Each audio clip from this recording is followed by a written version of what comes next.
اعوذ باللہ من الشیطان الرجیم بسم اللہ الرحمن الرحیم السلام علیکم ورحمۃ اللہ وبرکاتہ۔ ناظرین کرام، حضرت ادریس علیہ السلام کے بارے میں ہمارا سلسلہ گفتگو مکمل ہوا۔ آج ہم بات کریں گے حضرت نوح علیہ السلام کے بارے میں۔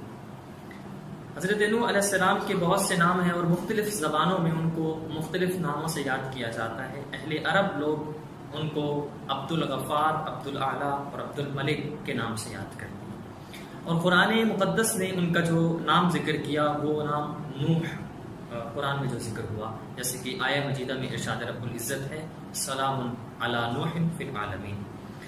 تو قرآن مقدس نے ان کا یہ نام نوح ذکر کیا۔ اس نام کی وجہ تسمیہ کے بارے میں بہت ساری روایات ملتی ہیں ہمیں۔ ان میں سے ایک روایت جو حضرت امام جعفر صادق علیہ السلام سے روایت نقل کی، علامہ مجلسی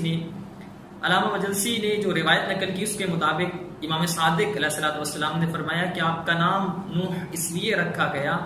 کیونکہ آپ نے اپنی قوم پر 500 سال تک گریہ کیا، چونکہ آپ اللہ کے راستے کی طرف بلاتے تھے، وہ آپ سے فرار کرتے تھے، تو ان کے کفر کے باعث آپ نے گریہ کیا اور صدمے میں رہے، تو اس نوحہ کی وجہ سے، گریہ کی وجہ سے آپ کو نوح کے لقب سے یاد کیا گیا۔ پھر اس کے بعد جیسا کہ میں نے سابقہ یہ عرض کیا کہ حضرت نوح جو ہے وہ حضرت ادریس کے پوتے ہیں،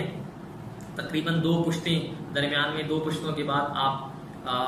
حضرت ادریس سے آپ کا سلسلہ نسب ملتا ہے۔ تو جیسا کہ عرض کر چکا کہ حضرت ادریس کے زمانے میں بت پرستی عروج پر تھی، اور پھر حضرت نوح علیہ السلام کا جب زمانہ آیا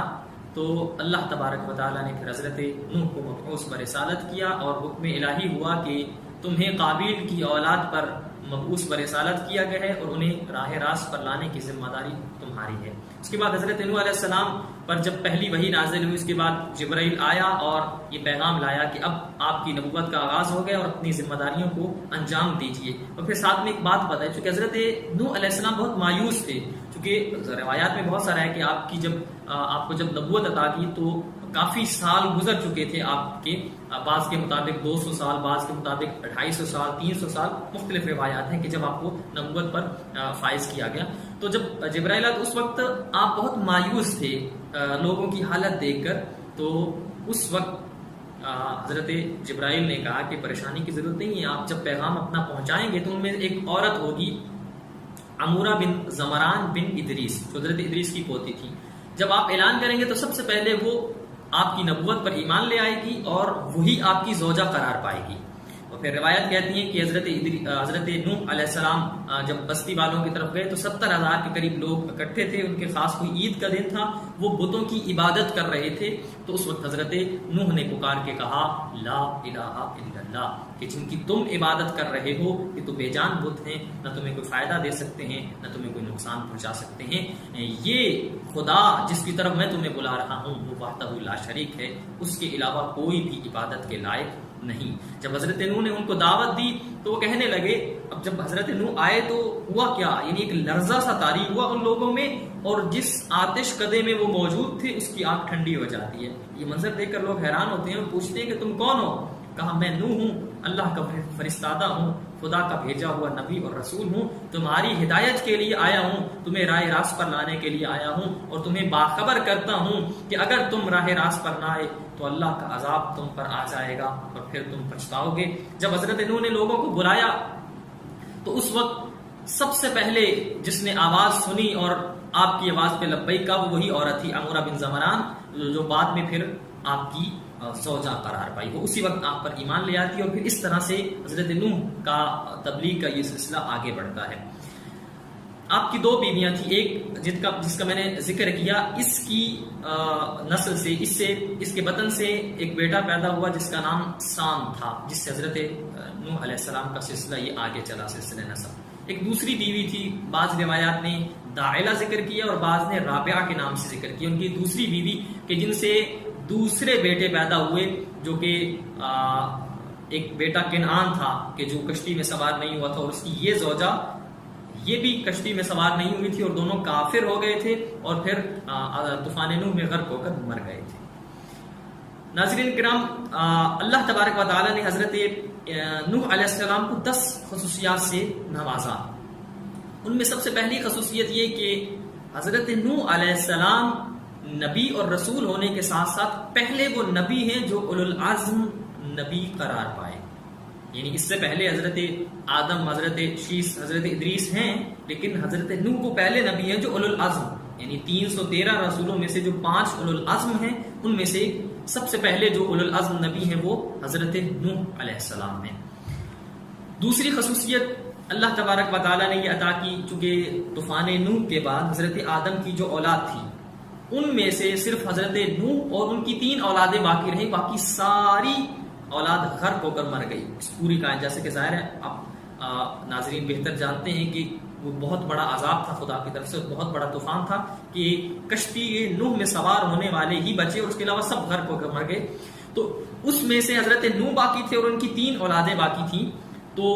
اس طرح سے یہ دوبارہ سے اولاد کا یہ سلسلہ آگے بڑھا اور پھر روئے زمین میں پھر جو انسانیت بسی ہے یہ پھر حضرت نوح علیہ السلام کے ذریعے بسی. تو اس لیے دوسری خصوصیت آپ کی یہ کہ آپ کو آدم ثانی کے لقب سے یاد کیا جاتا ہے. تیسری خصوصیت آپ کی یہ ہے کہ اللہ تبارک و تعالیٰ نے جو آپ کو بہت ساری خصوصیات سے نوازا کہ آپ تمام روئے زمین پر مبعوث برسالت کیے گئے. یعنی موجودہ آپ کی نبوت مشرق اور مغرب، شمال اور جنوب تک پھیلی ہوئی تھی.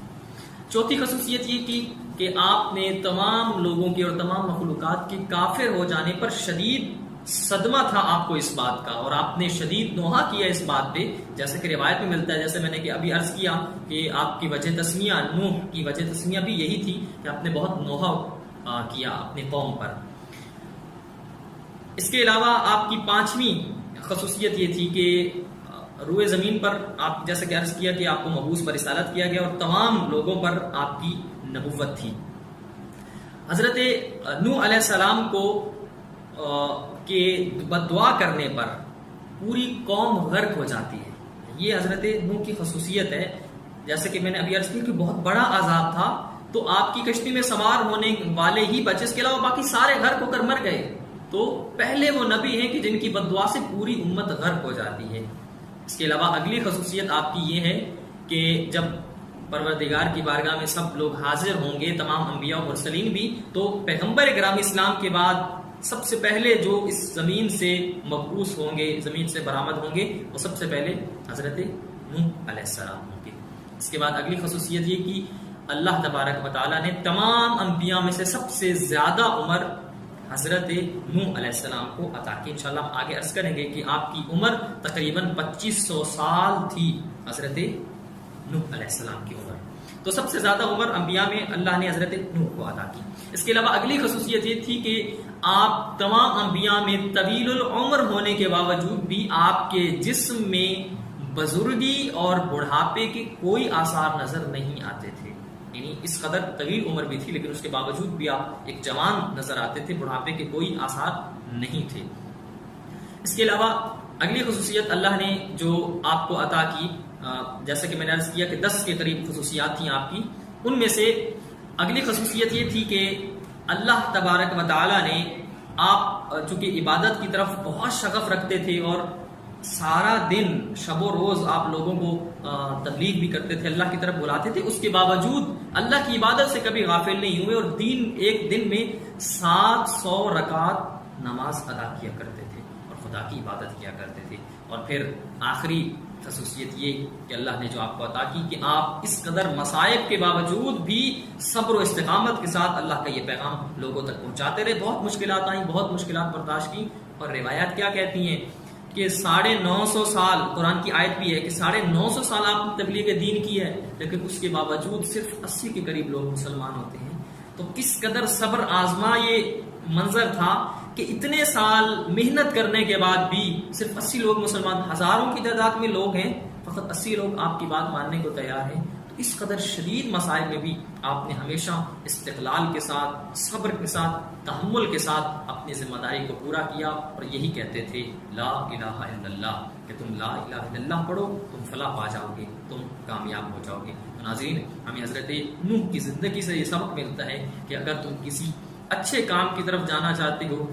کسی اچھے کام کا آغاز کرتے ہو تو تمہیں بہت سی مشکلات آئیں گی، بہت سے مصائب آئیں گے، لیکن صبر و تحمل کے ساتھ اس کو برداشت کرنا ہوگا، اس لیے کہ جو انسان نیکی کی طرف جاتا ہے اس کے راستے میں بہت سی مشکلات آتی ہیں، اسے صبر کے ساتھ تحمل کے ساتھ کام لینا ہوگا، انشاءاللہ وہ ضرور کامیاب ہوگا۔ خدا سے دعا ہے کہ ہمیں سیرت انبیاء اور ائمہ معصومین پر چلنے کی توفیق عطا